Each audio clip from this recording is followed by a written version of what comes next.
নমস্কার। আমরা কবিতা পাঠে ছিলাম, আমরা কবিতা পাঠে আছি এবং আমরা কবিতা পাঠে থাকব।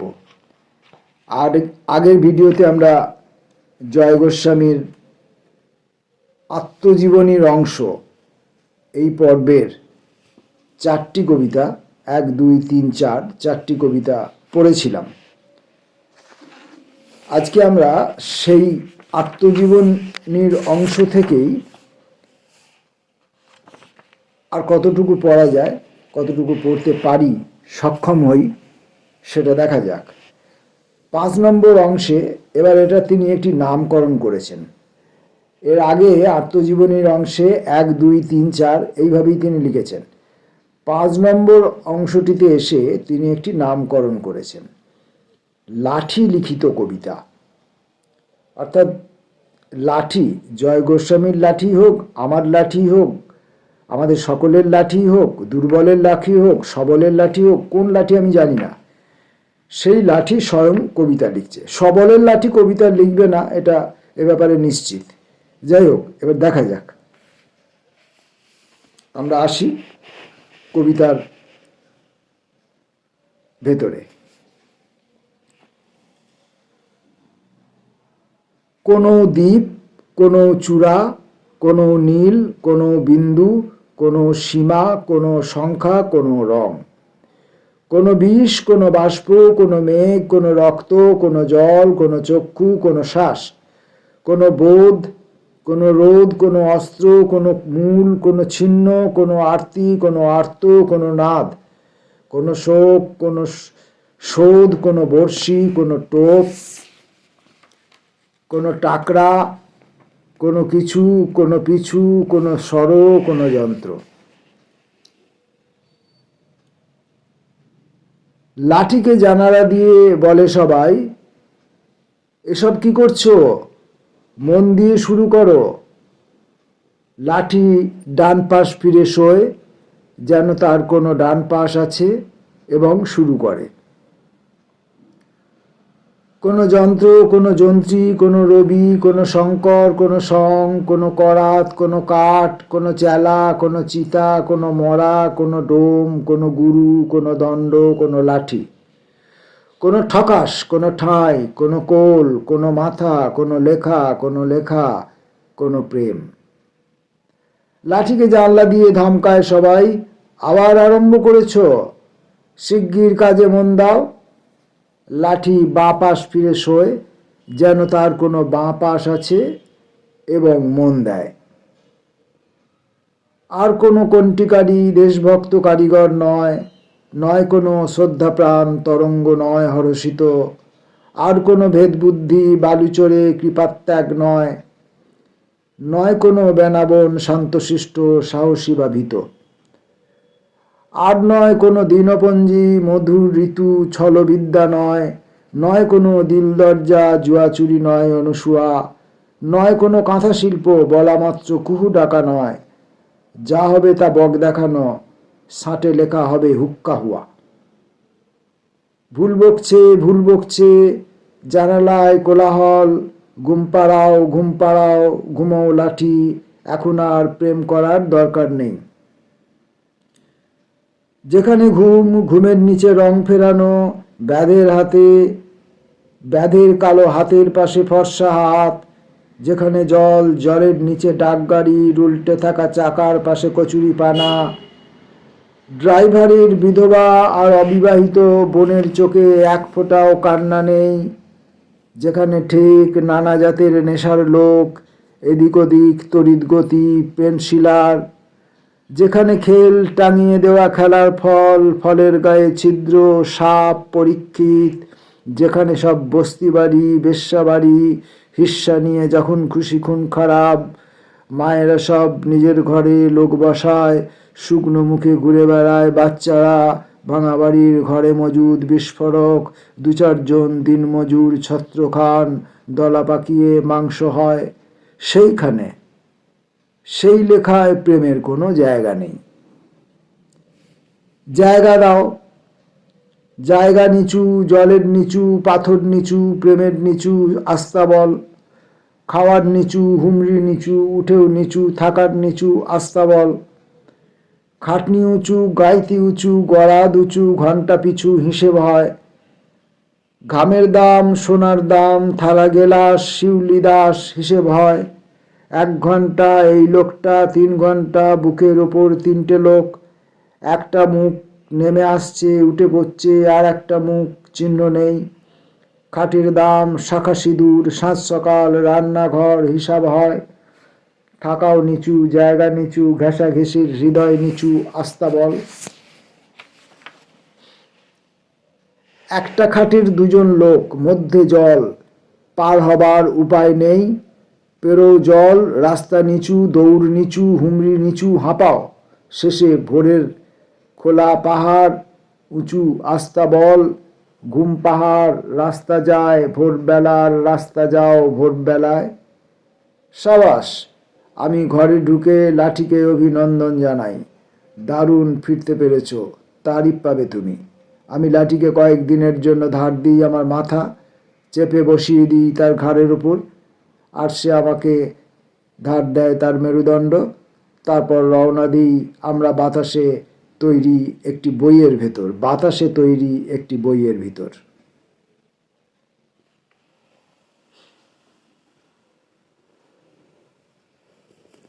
এরপরে আমরা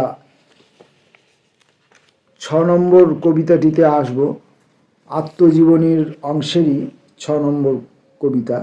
এখানেও তিনি একটি নামকরণ করেছেন, সে বইতে যা যা আছে।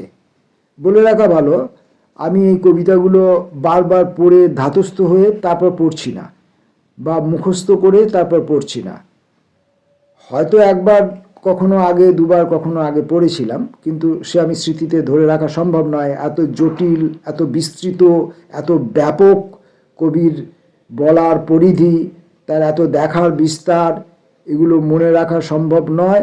স্বাভাবিকভাবে এগুলোকে এক পাঠে নির্ভুলভাবে পড়াও আমার মনে হয় কোনো মানুষের পক্ষেই সম্ভব নয়, আমার পক্ষে তো নয়। তাই আমার পক্ষ থেকে যা ভুলভ্রান্তি হচ্ছে তার জন্য আমি সকলের কাছে আগেই ক্ষমা চেয়ে রেখেছি, আজ আবারও ক্ষমা চাইছি।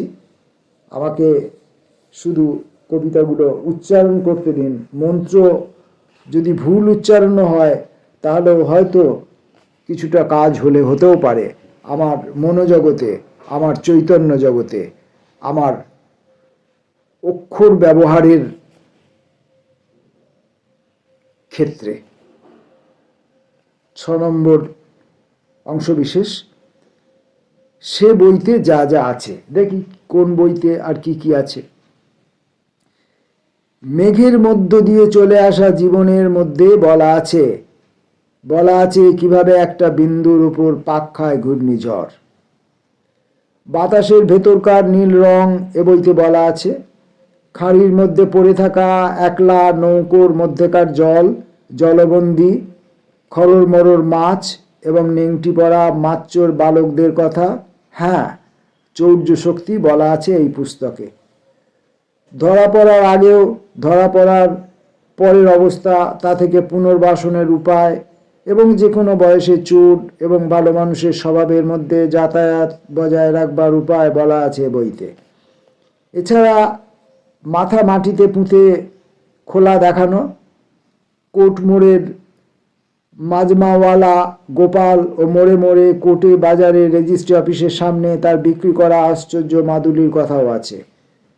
মা কামাক্ষার মাদুলি, সম্পত্তি নিয়ে বিবাদ, স্ত্রী নিয়ে বিবাদ, চাকরি পাচ্ছেন না, গলা জ্বালা, বুক জ্বালা, দ্রুত রেতপাত হয়, ভূতের ভয়, রাতে ফিরছেন, পিছনে ছপ ছপ ছপ ছপ, তাকালেই কেউ নেই, সব কিছুর প্রতিকার পাবেন যার দ্বারা ম্যাজিক দেখিয়ে সেই মাদুলির অত্যাশ্চর্য প্রচারের কথাও বলা আছে এই বইতে। গোপালের অনর্গল বাক বিভূতির পিছনে কোলাহলরত তার না খেতে পাওয়া পরিবারের কথাও আছে। আছে দেখবার ভুল আর দেখাবার কায়দার কথা। আছে নিজেদের মধ্যে মারপিট, আছে হাত পাতার কৌশল। কেবল সুজাতা তোমাকে না পেলে মরে যাব এই চিরকুট ছাড়া প্রেমের বিষয়ে তেমন কিছু নেই। কবিদের জন্য একটি অধ্যায় আছে, তার বিশেষ একটি পৃষ্ঠায় পৌঁছালে দেখা যাবে তার উপর লম্বা একটা মাঠ, সেই মাঠের অনেক নিচে শান্ত স্মিত নৈর্ব্যক্তিক উন্মাদ গোমরা মুখ সদা প্রফুল্ল কবিরা বসে আছেন, দাঁড়িয়ে আছেন। সমকাল যাদের চিনতে পারেনি, আর পাতা উল্টালেই দেখা যাবে সেই মাঠের মধ্যে একটার পর একটা ঢাকনা খুলে যাচ্ছে, আর সাবমেরিনের ভেতর থেকে উঠে আসা সেনানায়কের মতো দাঁড়িয়ে পড়েন উর্দিপড়া কবিরা। গাছপালা আর পতঙ্গেরা চারদিক থেকে তাদের অভিবাদন জানাচ্ছে, আর পাখিরাও। কবিরা হাত নাড়ছেন, হাঁটছেন, লরেল নিচ্ছেন, কিন্তু পরের পাতাটি অন্ধকার। সেখানে পরকাল গা ঝাড়া দিচ্ছে, জীবদ্দশায় প্রসিদ্ধদের গা ঝেড়ে ফেলে দিচ্ছে মহাশূন্যের মধ্যে। সেখানে তখন সবাই শিশুর মতো ভারহীন অবস্থায় অসহায়ভাবে ভাসছে। হাত পায়ের নিয়ন্ত্রণ নেই, ঘোরতর নীল বর্ণের মধ্যে ঘুরতে ঘুরতে একসময় সবাই মিলিয়ে যাচ্ছে প্রকাণ্ড এক অগ্নিপিণ্ডের মধ্যে।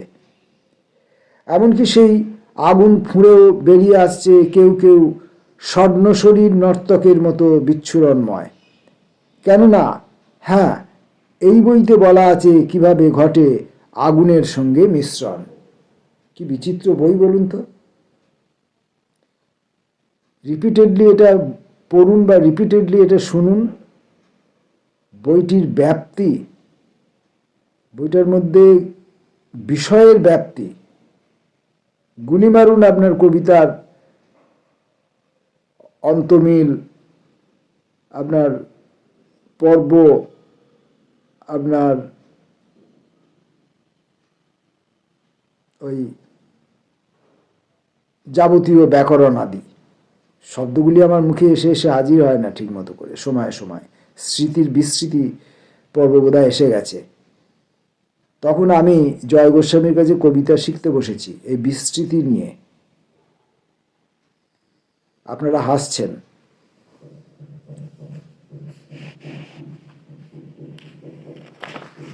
এর পরবর্তী অংশ বিশেষটি 7 নম্বর। আমাকে মনে হচ্ছে আজকে 7 নম্বরটা পড়েই শেষ করতে হবে। যদি 8 নম্বরটাও পড়ে ফেলতে পারি তাহলে আমরা এই আত্মজীবনীর যে অংশ বিশেষ সেটাকে শেষ করতে পারবো, তারপরে আমরা অন্য কবিতায় ঢুকতে পারবো। কিন্তু সেটা সম্ভব হবে না, তাই আমরা পরবর্তী 7 নম্বর পর্বটিও আজকে পড়ছি না।